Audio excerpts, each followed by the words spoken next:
Hey everybody, let's go Darwinian today, shall we? I'm Dave, and you're watching Barber Dave's Shaves and Such.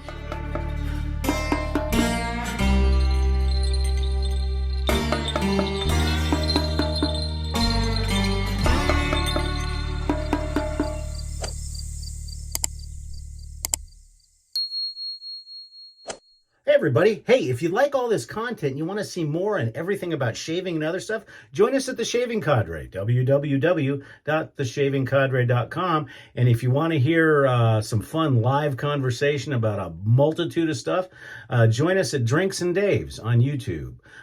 Please, we'd love to have you there. Okay, so for the last 4 days, I have been shaving with my Grail DE Razor. Now, I have not, since the Blackland Osprey, I have not bought or even thought about buying any new DEs other than searching for my Grail, which I've been searching for a long time. Because when the Tradari came out, I told myself I would own one someday, but they're all but gone. Thankfully, Blackland came out with a Tradari copy. But I always wanted a Darwin. Now, Darwin razors were made... The information is a little sketchy and hard to find, but the Darwin razor was made in Sheffield, UK, between 1925 and some people say as late as the 50s. I could not find any reference to that. The closest reference that I've seen is that it was made between 1925 and about 1938. And believe it or not, there were 10 different models, X1 through X10. Now, the ones that people mostly think of are X1 through, I believe, X8 or 9. I'll link down in the description area where I got my information through Darwin Shaving. So the razor I'm using today is my Grail. I've been using it for 4 days, and I got to say, the Blackland Osprey and the Blackland Blackbird have always been my favorite DEs. Of course, the Vector's in its own thing. But I got to tell you, this one's replacing it. So this is the Darwin. Now, this is the Darwin X6, I believe. Yeah, this is the X6. And the reason why it's the X6 is because of the kind of the triangular blade. And this was the last one. The X6 was the last one that was made out of cobalt steel. Now, how do you find out if it was cobalt steel? You take a magnet, and a magnet will stick to all parts of this razor. So I verified that. Pretty neat history. And then, of course, the Art Deco handles and so forth. Basically, this places this razor between 1924 and 1928, give or take a few. The shaving soap we're using today is the shaving soap of the same name. It is Darwin. Now, this is not made in Sheffield. This is a collaboration with La Pierre Lucien. And it's a wonderful soap. Basically lemongrass, patchouli, ginger, some other neat stuff, lavender, and it's really neat.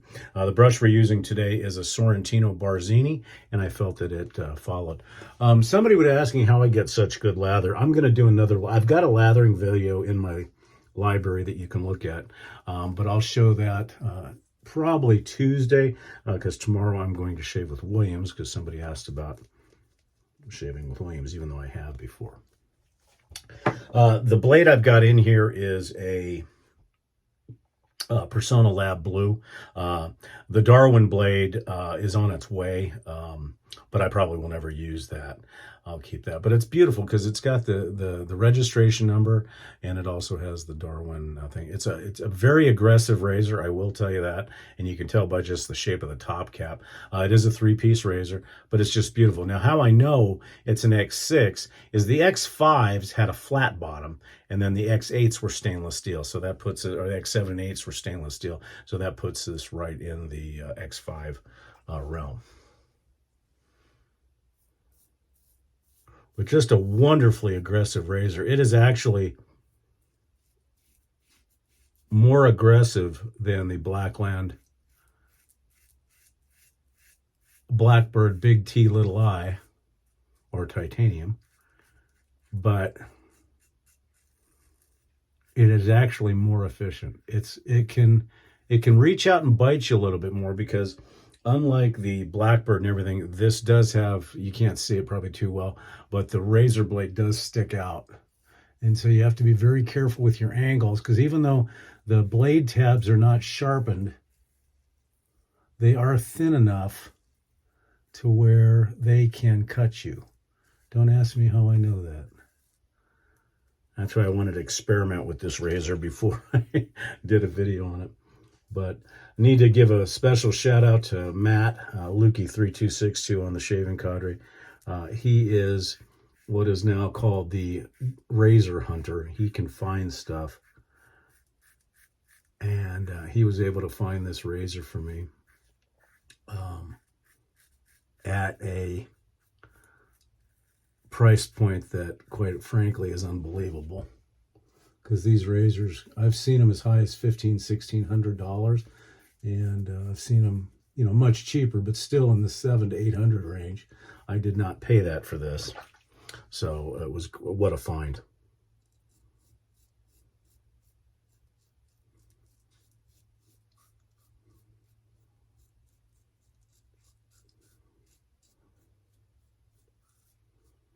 But it's a very heavy, being the cobalt steel, it's a very heavy razor, but you'd think that it would be hard to wield because of the Art Deco nature of the handle. But actually, the first time you use it, yeah, it was a little awkward, but subsequent uses of it, you get used to it. And I know it's a collectible, and I know that it's my Grail, but all my razors are user razors, so I will probably use this consistently. It's just a fun razor to use. I mean, most of you that know me, that have been following my channel for a while, also know that I get bored with the same old. I'll never be a minimalist, that's for sure. But this razor is just so fun to use. And you have to be on your toes, just like you would a straight razor with this thing, because of the aggressiveness. I think I mentioned in my community blog that I find this razor, from an aggressive standpoint, I find it north of the Gillette 15 Aristocrat and north of the Blackland Blackbird, and quite frankly, real close to the R41 and the Fat Tip open comb.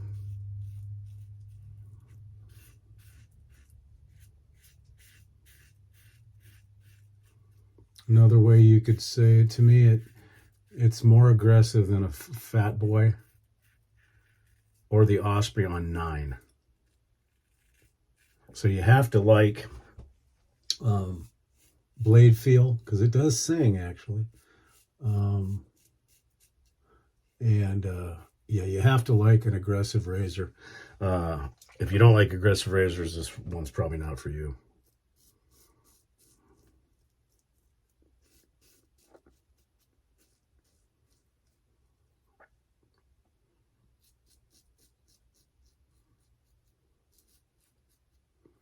I mean, I'm sure there's some blades that you could use in it that would make it a little less aggressive.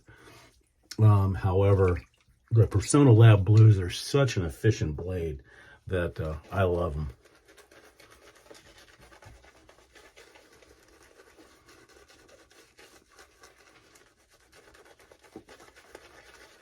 Also, just a reminder, please like, subscribe, ring the notification bell. It helps the channel gain notoriety and helps us grow quicker. And the quicker we grow, the sooner you can get in on the contest. Our next contest will be at 1,500 subscribers. And I think as of this video, we were at like 1,336, 1,337. So we're growing pretty quick now. I think the YouTube algorithm has kind of said, hey, this ain't a bad channel. So we'll see.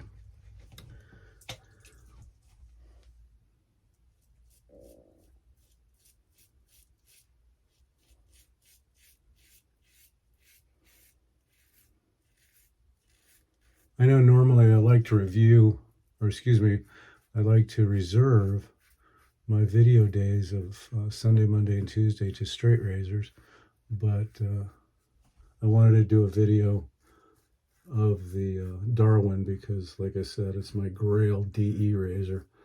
And I've been very fortunate. A couple of my other Grail DEs were a Gillette New, which I have, and then the Aristocrat 15.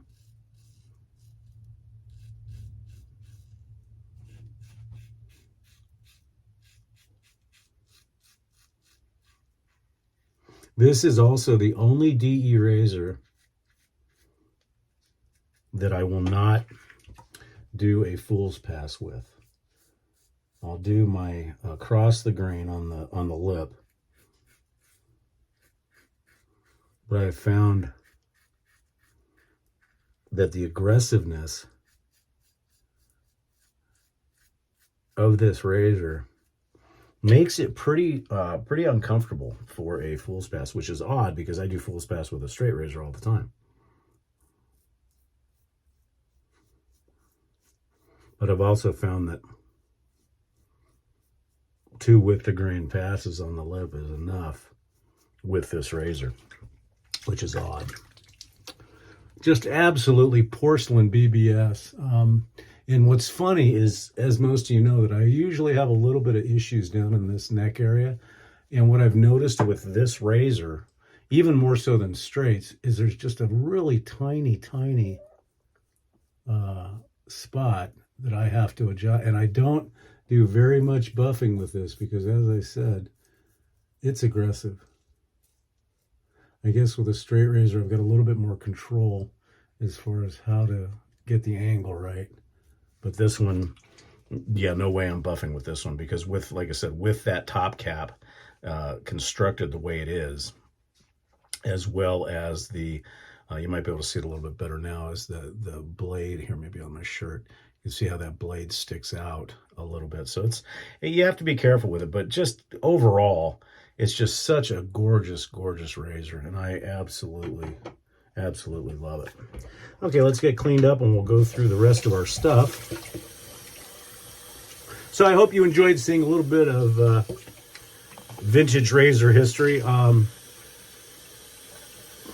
know that there's a lot of these razors out there, but I think they're mostly in collections. The only other person I know, and no alum sting at all, the only person I know that has one, and I don't know how often he uses it, but that's Spider, KJ, over on the Shaving Cadre. Him and I have been friends for decades. And he's the one who actually, I didn't know anything about Darwin's years and years ago, and he showed me that he had gotten one, and I think that was one of his Grail razors as well. So like I said, I don't know how how much he uses it. I know it's on display. I know he's got it in his collection, but in fact, a few years ago, I tried to talk him into selling it to me because I had really resigned myself to never getting one. I really did. Unfortunately, Matt found me one, and you know, aside from paying him for the razor, I made it worth his while from my watch collection. Again, the brush today, the Eric Sorrentino Barzini in white and black ebony with an AMAC tuxedo knot on it. We've really gotten used to using this witch hazel. I've still got all the Thayers, but Chris at CBL Soaps has done a great job with Litsia Cubeba. And it's a very citrusy, lemony type of fragrance. And so it goes real well with the Darwin, because the Darwin's definitely a bright, you know, with ginger and patchouli and lemongrass, and just a wonderful fragrance. And again, Lapierre Lucien makes Darwin shaving soap. You still can get this as well as the aftershave. Very nice, vintage, old school, retro type of packaging, and it goes real well with the razor, and actually the razor's on the label. As far as the aftershave is concerned, I gotta say, one of the best aftershave bottles I've ever seen. Now, this cap does not come with it. It comes with a cork cap, which is kind of a pain. So actually, I took this from a Penhaligon's bottle, and it actually goes pretty well. So just wonderful, wonderful stuff. You do have to be careful with this because it doesn't have a reducer on it, and I haven't found a reducer that it fits yet. And I found that out last week because I spilt about a quarter of the bottle, which was not smart. But just a wonderful, fresh, bright fragrance. Lemony, gingery, lemongrass. Ah, wonderful. I have found that the Yardley Gold pairs real well with this as far as a talc. And it's not quite as fine as the Clubman talc, but it has a nice citrusy fragrance that goes real well. Because you know me, it's all about matchy-matchy.